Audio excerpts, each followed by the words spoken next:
अस्सलाम वालेकुम guys, welcome to advance electrical design course lecture number 8। आज के हम इस लेक्चर में डिस्कस करेंगे डिस्ट्रीब्यूशन सबस्टेशन के बारे में।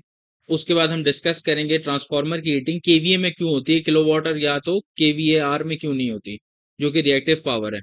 इसी तरीके से हम डिस्कस करेंगे यूटिलिटी मीटर्स के बारे में और रिंग रेडियल मैश सिस्टम्स के बारे में। फर्स्ट ऑफ ऑल हमें पता है इलेक्ट्रिसिटी जनरेट होती है जनरेशन प्लांट में, और फिर वो जनरेशन प्लांट अगर आप कर्सर को देखें तो जनरेशन प्लांट फिर स्टेप अप होता है स्टेप अप ट्रांसफार्मर के थ्रू, ताकि हमारे पास ट्रांसमिशन में लॉसेस कम हो। फिर ये स्टेप डाउन होता है क्योंकि घरों में हम कम वोल्टेज यूज करते हैं। फिर स्टेप डाउन होकर ये घरों को प्रोवाइड कर दी जाती है इलेक्ट्रिसिटी। तो ये प्रॉपर एक इंफ्रास्ट्रक्चर है जो कि इलेक्ट्रिकल ग्रिड का होता है। इसी तरीके से डिस्ट्रीब्यूशन सब स्टेशन की अगर हम बात करें तो वहां पर हमारे पास वैक्यूम सर्किट ब्रेकर्स होते हैं, इसी तरह ट्रांसफार्मर्स होते हैं और एयर सर्किट ब्रेकर्स होते हैं। कुछ जगहों पे हम वैक्यूम सर्किट ब्रेकर यूज करेंगे, कुछ जगहों पे एयर सर्किट ब्रेकर यूज करेंगे। ये डिपेंड करता है कि वोल्टेज की कैपेसिटी कितनी है, उस हिसाब से हम इसको डिजाइन करते हैं। इसी तरीके से हमारे पास ट्रांसमिशन लाइन आती है। उसके बाद हमारे पास आइसोलेटर होंगे जो सिस्टम्स को आइसोलेट करने के लिए यूज किए जाते हैं, ताकि मेंटेनेंस पर्पजेस के लिए हमारे पास आइसोलेटर्स यूज किए जाएं।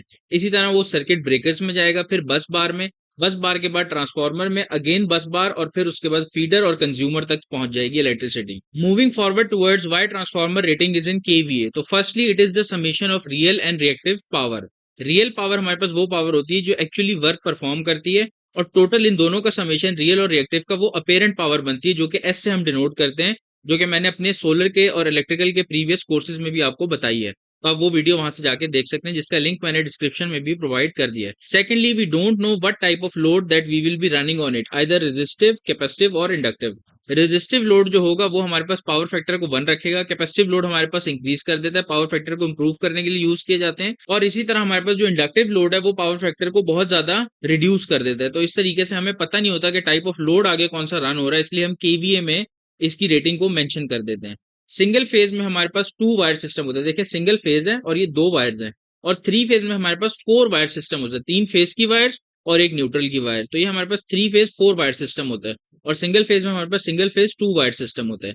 इसी तरह यूटिलिटी मीटर्स की अगर हम बात करें तो लेफ्ट साइड पे आपको नजर आ रहा है यूटिलिटी मीटर, जो कि नॉर्मल मीटर है, और राइट साइड पे जो आपको नजर आ रहा है ये ग्रीन मीटर है, यानी कि सोलर लगाने के बाद जो बाई डायरेक्शनल मीटर होता है वो हमारे पास ग्रीन मीटर है। इसी तरीके से रिंग रेडियल मैश सिस्टम की अगर हम बात करें तो राइट पे आप देखें जनरेशन है और लेफ्ट पे कंज्यूमर है। अगर कंज्यूमर की मेरी कर्सर को आप ऑब्जर्व करें, ये सर्कल के पॉइंट से लेके ये वाली अगर यहाँ पर कोई लाइन में डैमेज हो जाए या कोई फॉल्ट आ जाए तो ये इलेक्ट्रिसिटी नीचे से प्रोवाइड कर देगा। तो इसका मतलब है कि ये हमारे पास रिंग सिस्टम हो गया। इसी तरह रेडियल सिस्टम में क्या है कि यहाँ पे अगर हमारे पास जनरेशन है और इस तरीके से यहाँ पे हमारे पास जो है ये कंज्यूमर्स अटैच्ड हैं, तो ये हमारे पास इलेक्ट्रिसिटी यहाँ पे प्रोवाइड कर देगा। और मैश सिस्टम में ये बहुत ही कॉम्प्लेक्स सिस्टम होता है, इसमें कहीं कहीं जनरेशन दो जगह भी आ जाती है। तो यहाँ पे हमारे पास ये एक जगह से अगर नहीं मिल रही तो दूसरी जगह से जनरेशन प्रोवाइड कर देगा इस कंज्यूमर को। तो इस तरीके से ये हमारे पास मैश सिस्टम कहलाता है। अब नेक्स्ट अब हम डिस्कस करेंगे load calculation of G+7 apartment.